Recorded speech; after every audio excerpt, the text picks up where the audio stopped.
વાલોડ ગ્રામ પંચાયતમાં વિવાદ, ન્યાય આપો નહીતર આંદોલન, મહિલા સરપંચને સસ્પેન્ડ કરવાના નિર્ણય સામે આદિવાસી સમાજ લાલઘૂમ।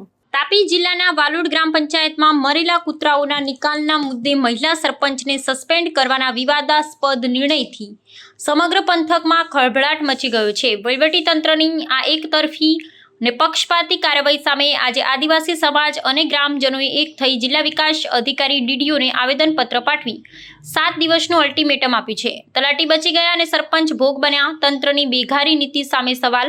આવેદનપત્રમાં તંત્ર પર આકરા પ્રહાર કરતા જણાવવામાં આવ્યું છે કે પંચાયતના વહીવટમાં તલાટી કમ મંત્રી કસ્ટોડિયન હોવા છતાં તેમની સામે કોઈ જ કાર્યવાહી કેમ કરવામાં આવી નથી। ગુજરાત પંચાયત નાણાકીય નિયમો મુજબ કોઈપણ ચૂકવણી તલાટીની ચકાસણી અને સહી વગર શક્ય નથી। જો વાઉચરો શંકાસ્પદ છે તો બિલ બનાવનાર અને નાણાકીય શિસ્ત જાળવવામાં નિષ્ફળ રહેલા 4 જેટલા તલાટીઓ સામે હજુ સુધી ગાજ કેમ પડી નથી। બાજીપુરા અને અંધાત્રી ગામ પંચાયતમાં જ્યારે આવા કિસ્સા બન્યા ત્યારે પહેલા તલાટીને સસ્પેન્ડ કરાયા હતા, તો વાલોડના કિસ્સામાં માત્ર મહિલા સરપંચને જ કેમ નિશાન બનાવવામાં આવ્યા। જૂના પાપ નવા સરપંચના માથે મારવાનો ખેલ। સરપંચ વિજયાબેન નાઈકનો આક્ષેપ છે કે વર્ષ 2021-22ના જે વાઉચરોને આધારે કાર્યવાહી થઈ છે તે સમયગાળામાં અન્ય કાર્યકારી સરપંચો સત્તા પર હતા, તેમ છતાં વહીવટીતંત્રએ પૂર્વગ્રહ રાખીને જૂની ગેરરીતિઓનો ટોપલો વર્તમાન મહિલા સરપંચ પર ઢોળી દીધો છે। 20,000થી વધુની વસ્તી પર ધરાવતા વાલોડમાં 5 વર્ષમાં 1.14 લાખનો ખર્ચ, મહિને સરેરાશ 3-4 કૂતરા વ્યાજબી હોવા છતાં તેને મોટું કૌભાંડ ગણાવી લોકશાહી ઢબે ચૂંટાયેલા પ્રતિનિધિને દૂર કરવા તે અન્યાયની પરાકાષ્ઠા છે। આ લોકશાહીની હત્યા છે। જો 7 દિવસમાં સરપંચને પુનઃસ્થાપિત કરવામાં નહીં આવે ને જવાબદાર તલાટીઓ સામે તપાસ નહીં થાય તો ઉગ્ર આંદોલન છેડવામાં આવશે। કાયદો વ્યવસ્થાની સ્થિતિ બગડશે તો તેની જવાબદારી તંત્રની રહેશે। ગ્રામજનોને આદિવાસી સમાજના આગેવાનો આદિવાસી સમાજની મુખ્ય માંગણીઓની વાત કરીએ। 1. શ્રીમતી વિજયાબેન નાઈકનું સસ્પેન્શન તાત્કાલિક રદ કરી તેમને પદ પર પરત લાવવા। 2. વર્ષ 2021-22થી 2025-26 દરમિયાન ફરજ બજાવનારા તમામ તલાટીઓની ભૂમિકાની નિષ્પક્ષ તપાસ કરવી। 3. અગાઉના વર્ષોમાં થયેલી 13.41 લાખની ઉચાપત સામે કેમ પગલાં ન લેવાયા તેની સ્પષ્ટતા કરવી।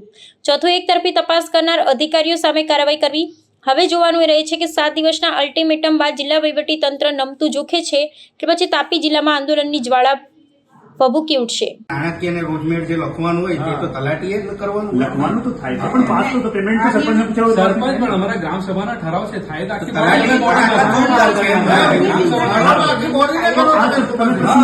તમે પ્રશ્ન ફરીથી નહીં સમજતા। મેં તો અહીંયાથી તમને તલાટીને ક્લીન ચીટ આપવામાં આવી એવું તમને કોને કીધું? હાલ દેખાતું છે। આમાં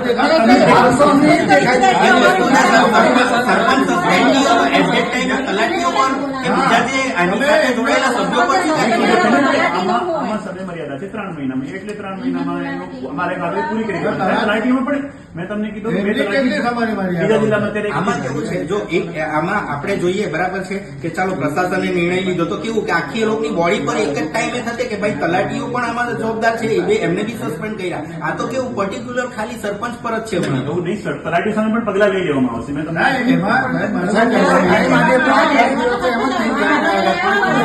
આ સમય મર્યાદામાં લઈ લેવામાં આવશે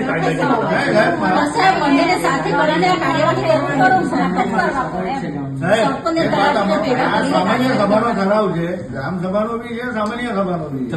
અગર જો બેનને જ તમે દોષી ગણો તો એ તો નહીં ચાલે, આખી બોડીને સુપરસીડ કરવી પડે। જો અગર તમે જો કરવું હોય તો આખી બોડી થાય, આખી બોડી બધા સભ્યો આવે ને એમાં 18 સભ્યોને બી કરવા પડે, કેમ કે આખા ઠરાવ બી છે। હા, એમાં ડેનિકાબેનની બી સિગ્નેચર, જે અરજી કરતા છે એમની બી સિગ્નેચર છે સાહેબ। उस पासे का अभ्यास करा दें।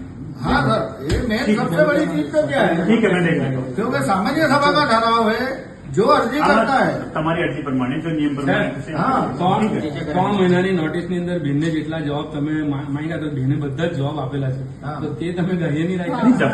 જવાબ તો જે નિયમ પ્રમાણે થાય ને, જવાબ તો હમણાં જે લખાણ માંગેલું એ લખાણ બી ટીડીઓ સાહેબ આજ સુધી એમને નહીં આપ્યું। નહીં બેન, બધા આપી દીધા છે, એમને જેટલા માંગણી કરી આ બધા આપી દીધા છે। આ વાત નથી આપ્યા, તાલુકામાંથી નથી આપ્યા। હા, બેન જે માંગણી કરી તમે વ્યવસ્થિત આમાં જે નિયમ પ્રમાણે જે કંઈ થવા પાત્ર છે મેં તો સાહેબ તમે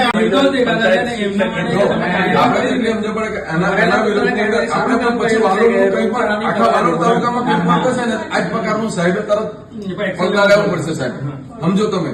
કેમ કે તમારે પછી અમારું બી માનવું પડશે, નહીં તો અમે આંદોલન પર આવી જવું. આંદોલન કરવાની નોબત સાહેબ, નથી. તલાટીને પણ એટલું બોલાવો ને બેનને પણ બોલાવો, પછી ચર્ચા કરીએ આપણે એવું કરીએ તો. ઠીક. એટલે તલાટીને બંને સરપંચ તલાટી જયારે સાથે ખુલાસો આપણે તલાટીનો રૂબરૂ ખુલાસા માટે બોલાવીએ. તો ન્યાય આમ અમારે બી સાહેબ દાદરિયાના અંદાજની એજન્સીની તમે દબાણ કરો ને આટલી કે પૈસા ભરી દો. કર્યા ને સસ્પેન્ડ કર્યા એની અંદર ગ્રામ સભાના ઠરાવથી લઈને બધી જ વસ્તુ છે, બરાબર. તાલુકા અધિનિયમના આધારે ગ્રામ સભા સૌ બધાથી ઉપર છે, સૌ કરી છે, બરાબર. ત્યાર પછી આ બેનને આ વાઉચરો જેના પર બેનના સિગ્નેચર વહીવટા તો વધારે કરતા તો તલાટીનું હોય ને જવાબદારી, તો ડાયરેક્ટ અમે બેનને પેલા જવાબદારી તલાટીની વધારે નહીં, આ બધા નથી એટલે ગેરહાજર છે એ રીતે.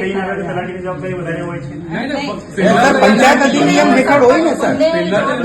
બંનેમાં જ થાય છે ને. હું વાલોડ ગ્રામ પંચાયતનો સભ્ય સિનિયર સભ્ય બિલાલજી બાંગી. આજે ગ્રામજનો અને આગેવાનો કયા મુદ્દાઓ ઉપર જિલ્લા કક્ષા આવ્યા છો? અમે લોકો વાલોડ ગામમાંથી ગામ લોકો જે આવ્યા છે એ અમારા જે સરપંચ છે એને સરપંચને અહીંયા હોદ્દા પરથી વાલોડ સરપંચ પરથી હોદ્દા પરથી એ લોકોને દૂર કરવામાં આવ્યા છે. એના માટે અમે એક આવેદનપત્ર અહીંયા આપવામાં આવ્યા હતા કે ભાઈ ગામ સભાનો ઠરાવ છે, સામાન્ય સભાનો ઠરાવ છે, તેને પણ આજ્ઞા નથી રાખીને એ લોકો જે સરપંચને હોદ્દા પરથી દૂર કર્યા છે એના વિરોધની અંદર હવે જે બિલો જે બન્યા આગલી બોડીના જે સરપંચ હતા તેના પણ છે અંદર મૂકેલા, તો તેને પણ આ જ બોડીની અંદર ગણી લેવામાં આવ્યા છે અને બધો દોષનો ટોપલો સરપંચના માથે ચડાવી દેવામાં આવેલો છે. એની અંદર સરપંચ ધારો કે ખોટા નીવડે તો એમની સાથે તલાટી કમ મંત્રી પણ 4 બીજા નોકરી કરી ગયા છે, તો એમના ઉપર કેમ કોઈ પગલા લેવામાં નહીં આવ્યા અને ખાલી સરપંચ પર જ કેમ પગલા લેવામાં આવ્યા? એક તરફી કાર્યવાહી જેવું લાગે છે, જ્યારે આજુબાજુના ગામોની અંદર હા, ભ્રષ્ટાચાર હા. થયો હતો, ગેરરીતિ થઈ હતી. હા, એક તરફી તે સમયે શું કાર્યવાહી હતી તમે? એક તરફી એ લોકો કાર્યવાહી કરી છે એવું જ લાગે છે કે આગળ પણ આવી રીતથી જયારે કોઈ બીજા ગામની અંદર દાદરિયા કે એ બાજુ જે આવી વાત જયારે થઈ તો ત્યાંના તલાટીઓને પણ સસ્પેન્ડ કર્યા, અંધાત્રીના બી તલાટીને સસ્પેન્ડ કર્યા, વાલોડના કેમ કોઈ તલાટીઓને સસ્પેન્ડ નહીં કર્યા અને ડાયરેક્ટ એમણે સરપંચશ્રીને સસ્પેન્ડ કરી દીધા? તમારી શું માંગ છે?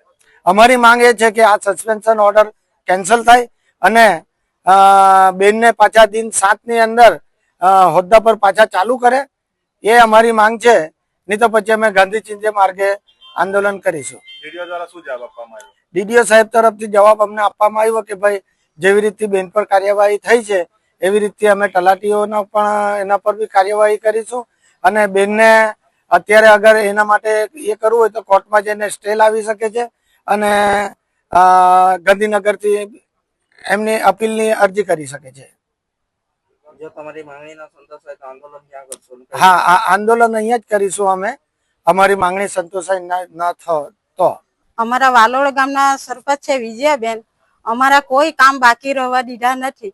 એને જોઈ હોડીને ખૂણે ખાતેથી અમારા કામ કર્યા છે ને આજે અમારા સરપંચને સસ્પેન્ડ કેમ કરી દીધા?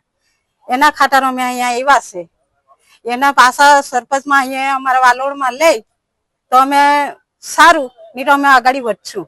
બેન, વિજયાબેનને જે મુદ્દા પર સસ્પેન્ડ કર્યા છે તે મૃત કૂતરાઓનો કૂતરાઓ મરી જાય તો એને તેઓ દ્વારા ઉચકીને એનો યોગ્ય નિકાલ કરવામાં આવતા. અમારા ફળિયામાં કોઈ કૂતરું મરેલું કે કોઈ? કૂતરા બહુ બધે જગ્યા મરે ને સરપંચે ફોન કરે એટલે કોઈ બીને હોડીને ગમે ત્યાંથી મોકલી દે અને તેને કાર્યવાહી કરાઈ દે છે. ને જે બિલ ચુકાવતા હોય તે બિલ બેન ના અધિકારીથી સહી કરીને પછી જ બિલ ચૂકવવાતા આવતા. એમ ખોટા પૈસા કેટે ખવાયા નથી. એટલે કૂતરા મહિરા પણ છે ને હા, હા, બરાબર છે. પ્રાર્થના સંદેશ ન્યૂઝની તમામ લેટેસ્ટ અપડેટ્સ માટે ચેનલને હમણાં જ લાઈક, શેર અને સબસ્ક્રાઇબ કરો.